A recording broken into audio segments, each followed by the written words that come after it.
sabtida waxaa la ciyaarayaa kulamo ka tirsan toddobaadkii 11aad ee horyaalka Premier League dalka Ingiriiska.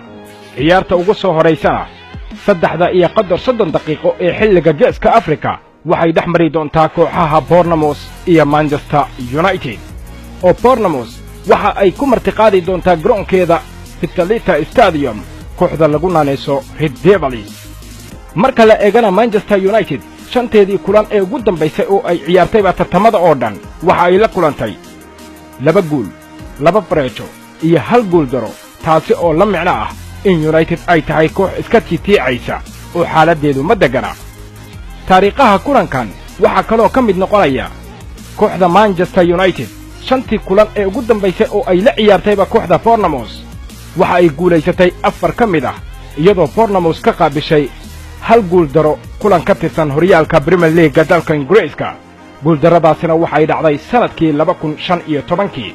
waxa xaqiiqooyinka soo raacaya kooxda Manchester United waxay badisayba labadii kulan ee ugu dambeysay oo ay booqdeen garoonka Vitality Stadium oo ay ku ciyaartaba kooxda Bournemouth waxaana ay dhaliyeen 5 gool halka labadaasi kulan ay la kulmeen 1 gool oo qura. taasina waa mid saacidi doonta master saddexlihii hogaaminayay kooxda Manchester United ee Jose Mourinho.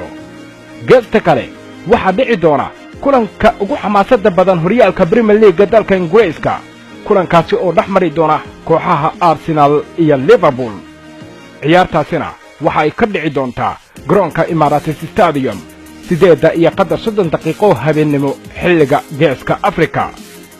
haddii aynu eegnana xaqiiqooyinka kulankan waxaa qayb ka noqonaya kooxda Liverpool waxa ay shabaqadu Arsenal gaartay 17 jeer shantii kulan ee ugu dambeysay oo ay ciyaareen, taasi oo la micno ah in kulankiiba kooxda Liverpool ay dhalinaysay 3 gool. haddii Liverpool ay dhaliso 3 gool ama wax ka badan kulanka ay la ciyaarayso sabtida kooxda Arsenal waxay noqon doontaa markii ugu horeysay taariikhda ay 6 kulan sidaas ay samayso kooxda Liverpool, halka Arsenalna ay u noqon doonto markii ugu horeysay in koox ay kala kulanto 6 kulan oo xiriir ah 3 gool iyo wax ka badan. kulankii ugu dambeeyay ee dhaxmara labada macallin ee kala wata Arsenal iyo Liverpool waa Jurgen Klopp iyo sidoo kale Unai Emery waxa uu ahaa finaalka koobka Europa League. finaalkaasi oo dhacay sanadkii 2016. Unai Emery oo hogaaminayay kooxda Sevilla wuxuu ku garaacay Liverpool iyo macallinkooda Jurgen Klopp 3 gool iyo gool. waana xaqiiqooyinka guud ee labada kulan ee aadka u xiisaha badan ee la wada sugayo toddobaadka 11aad ee horyaalka ugu xamaasadda badan dunida ee Premier League.